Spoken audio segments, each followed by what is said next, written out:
कहानी को आखिर तक जरूर सुनिएगा।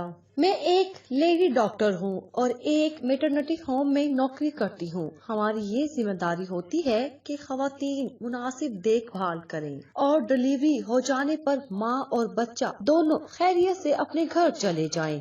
इंतहाई देखभाल के बावजूद कभी कभार कोई केस बिगड़ भी जाता है, जिसे हमें बड़े अस्पताल में ट्रांसफर करना पड़ जाता है। केस बिगड़ने में ज्यादातर खवातीन का ही कसूर होता है कि वो डॉक्टर की हदायत पर मुकम्मल अमल नहीं करती, दवाइयाँ पाबंदी से नहीं लेती, ग़िज़ा पर कुछ खास तवज्जो न होने पर केस को बिगड़ना ही होता है। हम खवातीन को डराते भी हैं ताकि वो अपने ऊपर ध्यान दे। अच्छी ग़िज़ा से खून की कमी नहीं होती।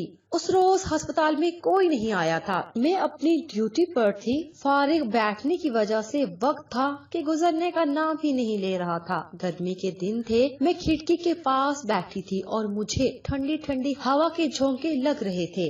हैदराबाद की यही खास बात है कि यहाँ दिन कितना ही गर्म क्यों ना हो, रात ठंडी होती है।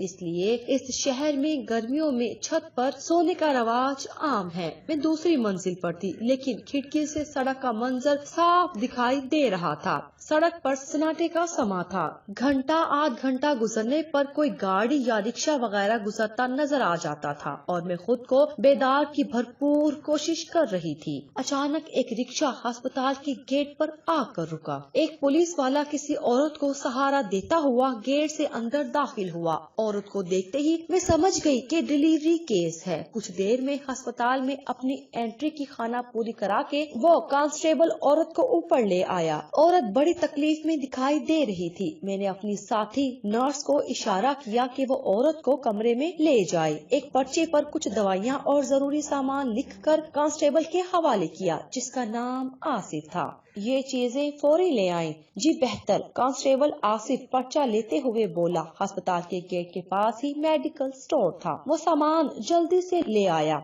उस औरत का नाम जोया था। वो तकलीफ में दिखाई दे रही थी। मैंने अपने फराइज अंजाम देना शुरू कर दिए। फिर 1 घंटे बाद मेरे हाथों में एक अजीबो गरीब बच्चा था।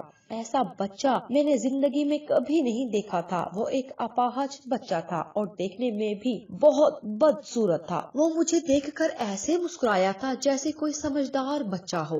हैरत अंगेज तौर पर वो जरा भी नहीं रोया था। मुझे हैरान और परेशान देखकर उसने जोरदार कहका लगाया। मैं समझी कि कोई नर्स हंसी है। मैंने अपनी साथी दोनों नर्सों को देखा। वो भी हैरानी से बच्चे को देख रही थी। उनका कहका लगाने का सवाल ही पैदा नहीं होता था। फिर भी मैंने उनसे पूछा कि ये कहका किसने लगाया था। उस बच्चे ने ही लगाया है, नर्स बख्तावर ने घबराते हुए कहा। ये कैसा बच्चा है? नर्स फातिमा ने कहा। मैं खुद हैरान हूँ, ऐसा बच्चा मैंने पूरे करियर में नहीं देखा। मैंने खौफ से लरसते हुए कहा, अक्सर हमारे पास ऐसे केसेस होते रहते हैं जिनमें किसी बच्चे की टांगे जुड़ी होती हैं, किसी बच्चे के 2 धड़ होते हैं, किसी बच्चे के हाथ जिस्म से जुड़े होते हैं। इस तरह के बच्चे कुछ वक्त जीकर इंतकाल कर जाते हैं, मगर इस तरह का बच्चा मैंने पहली बार देखा था, इसलिए खौफ आना फितरी था। मेरे साथ जो नर्सें थी वो भी पूरी तरह खौफज़दा थी। अब क्या करें? नर्स फातिमा ने कहा, मैं इसके बाप से बात करती हूँ। बच्चे को लेकर मैं कमरे से बाहर आई। मुझे घबराया हुआ देखकर उसका घबरा जाना फितरी था। वो लपक कर मेरे पास आया। जी डॉक्टर साहिबा, खैरियत है ना? उसने पूछा। बच्चे की माँ खैरियत से है, लेकिन मैं कहते कहते रुक गई। लेकिन क्या हुआ? बच्चा खैरियत से है ना? आसिफ ने पूछा।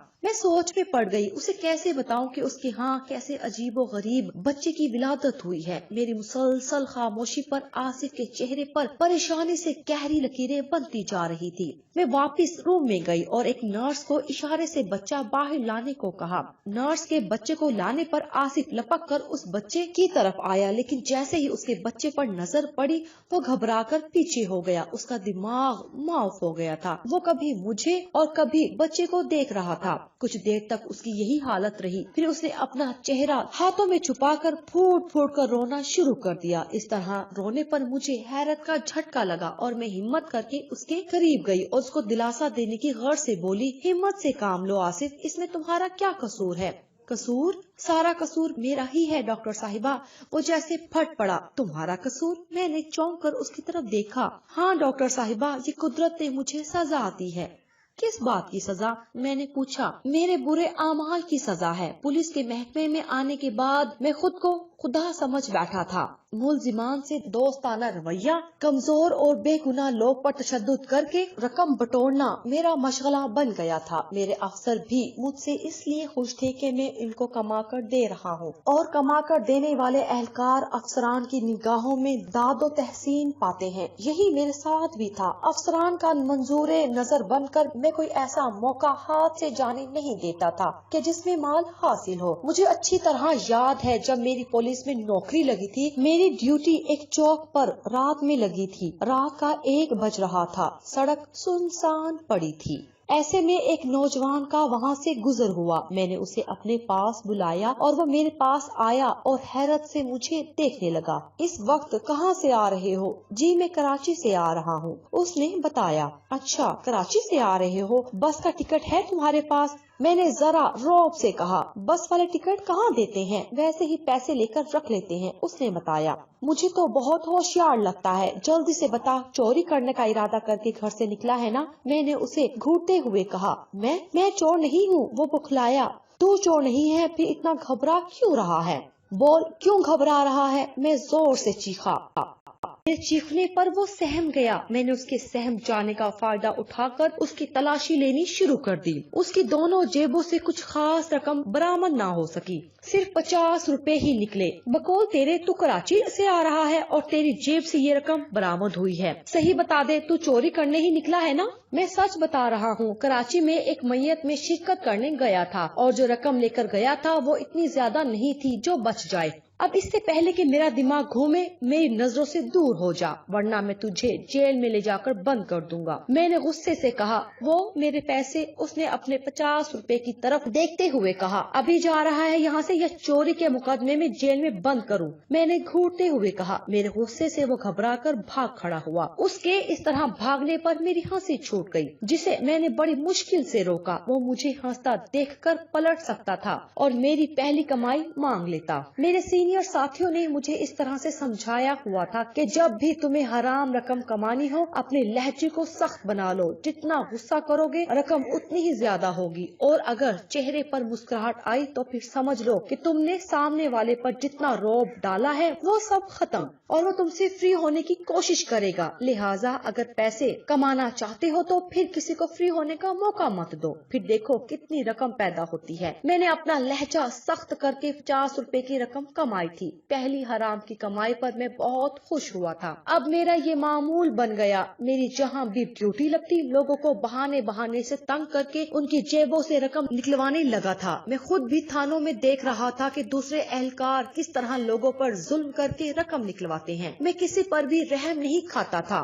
सिर्फ हराम की कमाई पर मेरा सारा जोर होता था। इस रकम में कुछ हिस्सा मेरे सीनियर का भी होता था। आहिस्ता आहिस्ता मैं समझ गया, सबको रकम देने की जरूरत नहीं, सिर्फ अपने अफसर को खुश रखो, बाकी साथियों को चाय पर टखा दो, यही उनकी औकात है। गलत काम पर जब पकड़ना हो तो इंसान का हौसला बढ़ जाता है। यही मेरे साथ भी हो रहा था। मेरे अफसर मुझे ऐसी जगह पर ड्यूटी देने लगे थे जहाँ पर हराम की रकम ज्यादा होती थी। नाजायज कमाई जब आती है तो वो अपनी वापसी का रास्ता भी निकाल लेती है। जुआ, शराब, बाजारी औरतों से ताल्लुकात रखना जैसी बुराइयां मुझ में आती चली गई। दोस्तों के साथ खाने पीने की अयाशी की महफिलें जमाना मेरा मामूल बन गया था। मेरे अजीजों रिश्तेदार भी मुझे रश्क भरी निगाहों से देखते थे कि मैं मामूली सफाई होकर खर्च इस तरह करता हूँ जैसे कोई रईस ज्यादा हूँ। जब लोग मुझसे पूछते कि मैं इतना खर्च कैसे करता हूँ तो मेरा सर फख्र से बुलंद और गर्दन अकड़ जाती थी। ये सब ऊपर की कमाई का कमाल है। मैं कहता, अरे भाई क्या तुम भी ऊपर की कमाई लेते हो? वो मुझे हैरत से देखते। क्या करूं, महंगाई इस कदर हो गई है कि ऊपर की कमाई के बगैर गुजारा नहीं है। मैं फख्र से कहता, दिन बहुत अच्छे गुजर रहे थे। ऊपर की कमाई से जेब हर वक्त नोटों से भरी होती थी, इसलिए घर में कोई फिक्र फाका नहीं था। मेरे आए दिन के फजूल किस्म के खर्चों से तंगी आने लगी थी। खुशामदीद दोस्तों के उकसाने पर मैं आए दिन मखसूस जगहों पर अयाशी की महफिलें मुनक्किद करने लगा था। इन महफिलों में दिल खोल कर खर्च करता, जिससे मेरी जेब खाली रहने लगी थी। दोस्तों का भी खासा मकरूज हो गया था, मगर मैं परेशान फिर भी नहीं था, क्योंकि ऊपर की कमाई में अक्सर ऐसे मौके आ जाते थे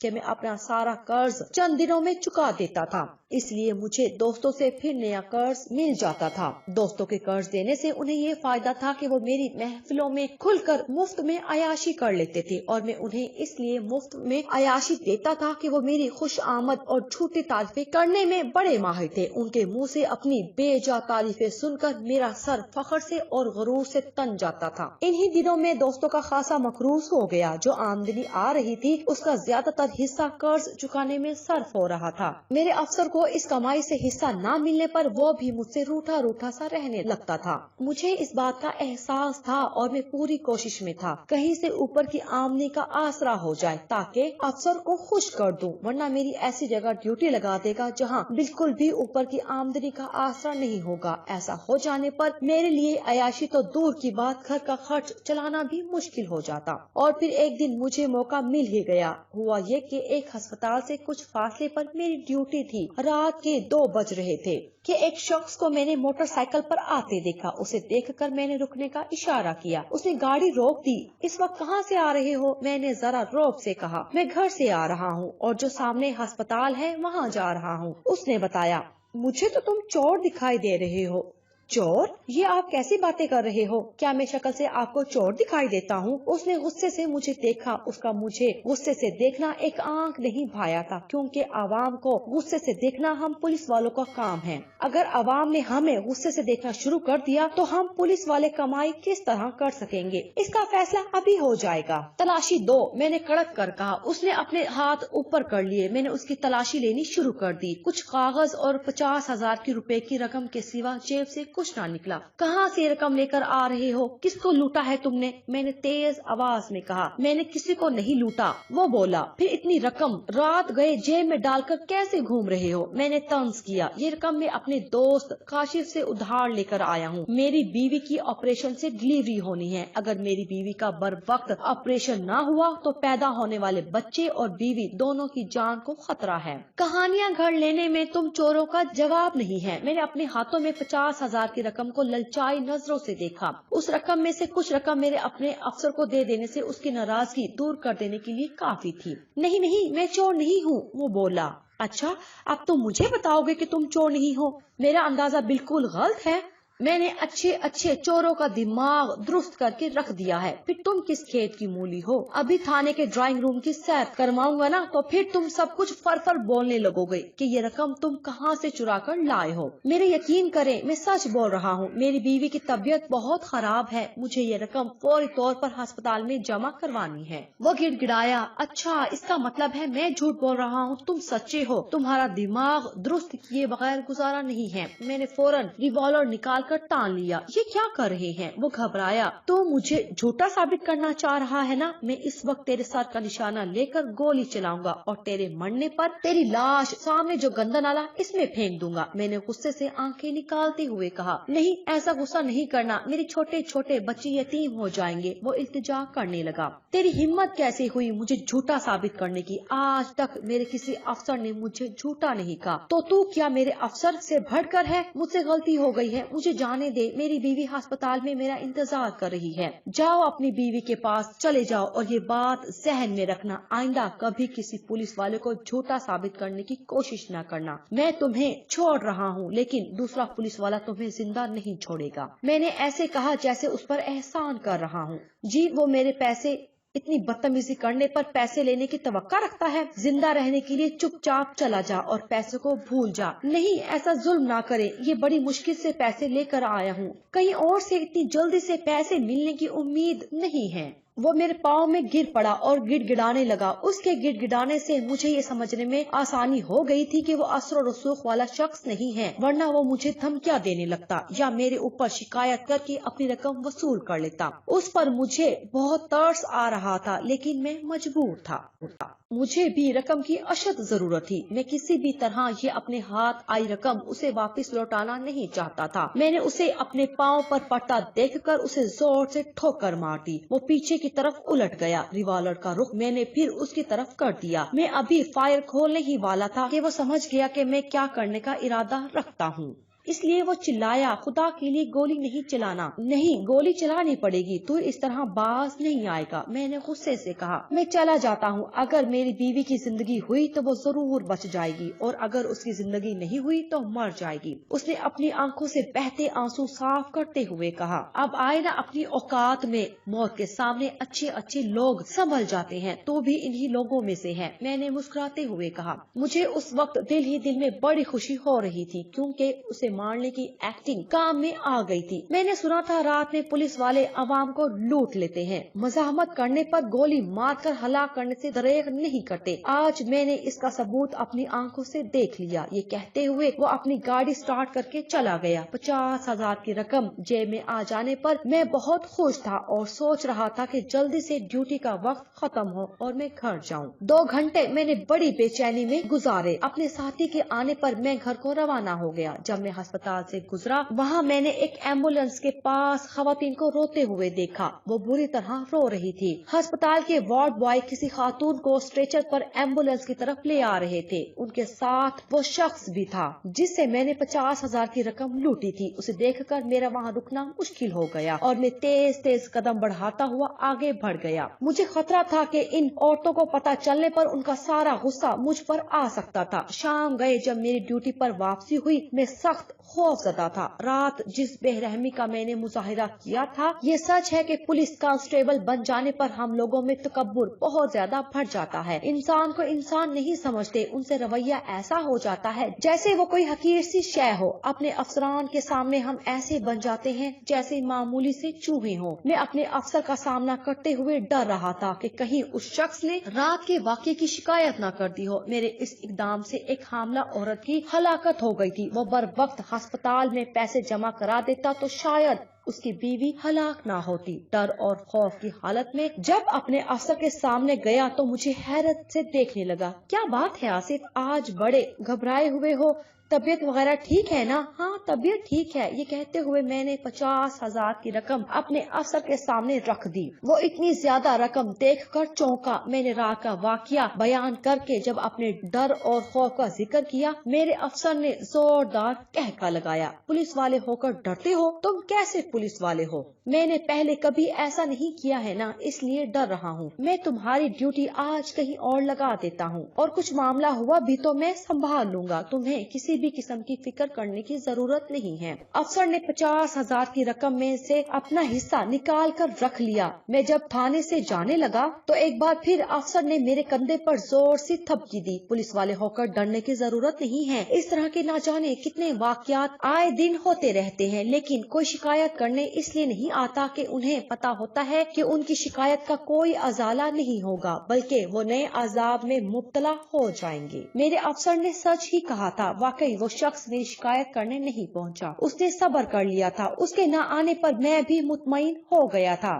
اور اپنی کارروائیوں کو ختم کرنے کی بجائے جاری رکھا۔ 1 سال گزرنے پر میری بیوی کے بچے کی ولادت ہوئی۔ میں بچے کو دیکھ کر ڈر گیا۔ وہ بچہ ہو بہو ایسا ہی تھا، چند گھنٹے جی کر مر گیا۔ میں نے اس بات کا زیادہ نوٹس نہ لیا۔ جب دوسرا اور تیسرا بچہ بھی ایسے ہوا تو مجھے زبردست جھٹکا لگا اور میں نے اس شخص کی تلاش شروع کر دی، کیونکہ مجھے اب یہ احساس ہو چلا تھا کہ اس شخص نے مجھے بد دعا دی ہے۔ جب بھی میرے گھر میں ایسے بچوں کی ولادت ہو رہی ہے، میں اس شخص سے اپنے کیے کی معافی مانگنا چاہتا تھا۔ ہسپتال سے اس شخص کا پتہ مجھے مل گیا اور یہ بھی معلومات ملی تھی کہ آپریشن میں تاخیر سے ہی اس شخص جس کا نام احمد ہے، اس کی بیوی کا انتقال ہوا تھا۔ میں اس پتے پر پہنچا۔ وہاں وہ کرائے کے مکان میں رہتا تھا اور اب وہ بیوی کے انتقال ہو جانے پر کرائے کا مکان خالی کر گیا تھا۔ کہاں گیا کسی کو کوئی خبر نہ تھی۔ میں اس شخص سے اپنی غلطی کی معافی مانگنا چاہتا ہوں۔ میں نے اس کا دل دکھایا تھا، جس کی مجھے یہ سزا مل رہی ہے کہ میرے ایسے بچے پیدا ہو رہے ہیں اور چند گھنٹے جی کر مر جاتے ہیں۔ یہ بچہ بھی دیکھ لینا چند گھنٹے سے زیادہ جی نہ سکے گا۔